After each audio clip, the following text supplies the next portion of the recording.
Hi everyone, welcome back to Digital Partners. In today's video, we are going to show you how to convert an MP3 file to WAV without losing quality. If this video is helpful, let us know in the comments, leave a like, and subscribe to the channel for more tutorials. Let's get started. The first thing you need to do is open your preferred web browser. In my case, I'm using Google Chrome. In the search bar, type Online Convert and click on the first result. I'll also leave the link in the video description and in a pinned comment so you can access it directly. Once you're on the website, go to the Audio Converter section.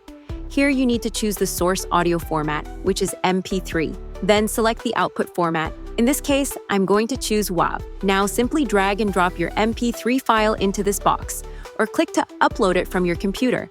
After the file is uploaded, click on Start to begin the conversion process.